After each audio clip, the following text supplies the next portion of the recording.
Hello everyone, this is Mansi from evidyati.in. Coming to question number 3, exercise 13.3. So in this question we have express the following numbers in standard forms. Standard form क्या होता है? Standard form basically means कि कोई भी बड़े number को अगर आप किसी इजी वे में लिख सकते हो तो उसको हम बोलते हैं उसका स्टैंडर्ड फॉर्म। जैसे कि यहाँ पे आपके पास फर्स्ट पार्ट है 5,0,0,0,0,0,0,0. सो इसको हम कैसे लिख सकते हैं? एक तो 5 into 1 and then zeros count करते हैं. This is 3, 4, 5, 6, 7. So 1, 2, 3, 4, 5, 6, 7.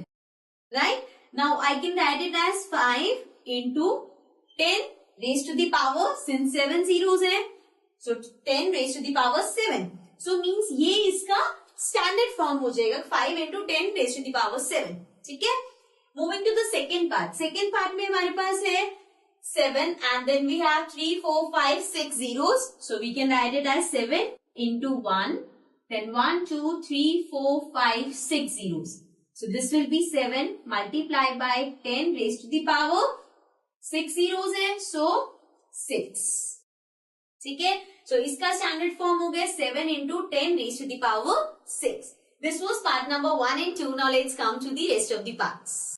Now coming to the third part. Third part you can see ये बहुत ही लंबा नंबर है. It is 31865000000. So now इसको पहले तो अगर हमें मल्टीप्लीकेशन में लिखना है जैसे हमने पहले लिखा था.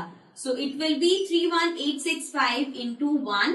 1, 2, 3, 4, 5 zeros. So 1, 2, 3, 4, 5 zeros लगा दी. Now see.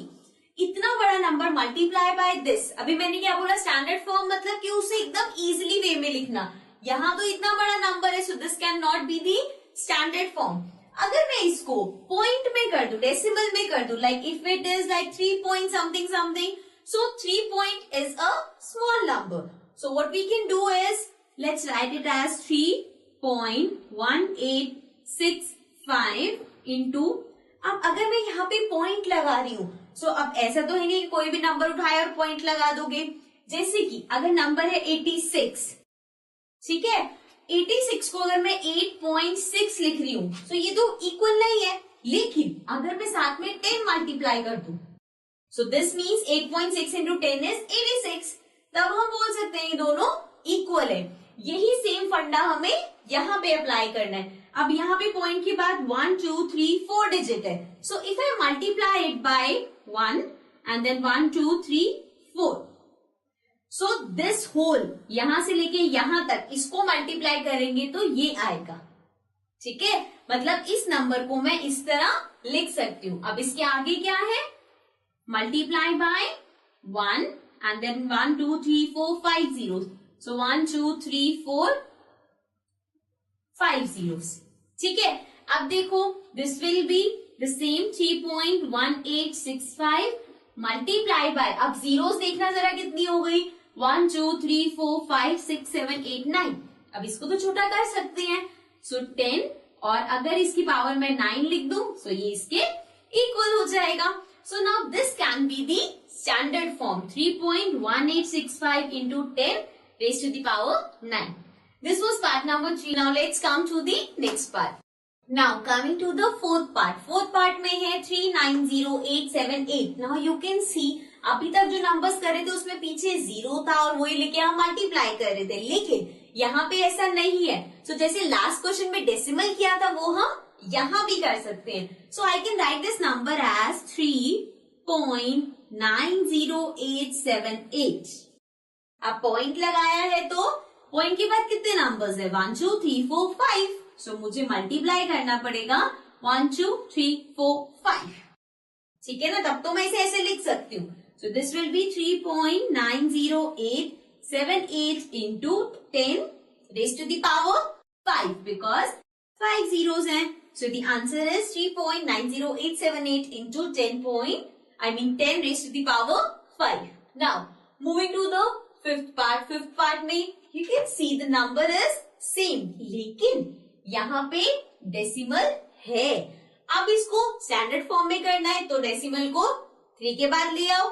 सो ये डेसिमल को मैं यहां से यहां मूव कर रही हूं. So if I write it as 3.90878 अब देखो मल्टीप्लाई करना है, 1 के आगे जीरोस लगानी है, लेकिन मल्टीप्लाई इसमें ये नहीं करना 1 2 3 4 5, 5 बार जीरो नहीं आएगा। क्यों? बिकॉज हम यहाँ से यहाँ डेसिमल लाए, इसके बीच में कितनी डिजिट्स हैं? इससे पहले तो डेसिमल ऑलरेडी था, इसको थोड़ी हमने डेसिमल के पीछे किए, तो पहले से पीछे था। सो 1 2 3 4, 4 डिजिट्स हैं। सो 1 2 3 4। अंडरस्टैंडिंग? ये पॉइंट समझ आया? पूरी डिजिट क्यों नहीं ली? क्योंकि एक डिजिट जो लास्ट वाली है वो ऑलरेडी डेसिमल के उस साइड थी। So this will be 3.90878 multiply by 10 raised to the power 1 2 3 4. So 10 raised to the power 4. So this is the answer of the fifth part. Now let's come to the last part. Now coming to the sixth part. Sixth part में हमारे पास है 3908.78. So इस decimal point को मुझे यहाँ लेके आना पड़ेगा, राइट? So ये हो जाएगा 3.90878, बट मल्टीप्लाई बाय 1 के साथ कितनी जीरो आएंगी? अब हमने लास्ट पार्ट में किया है तो ये सारे नंबर्स पता है कि हमें काउंट नहीं करने। ये जो डेसिमल था ओरिजिनल प्लेस पे और जहां हम लाए हैं उसके बीच में 3 डिजिट्स हैं, सो 3 जीरो लगा देंगे, ठीक है ना?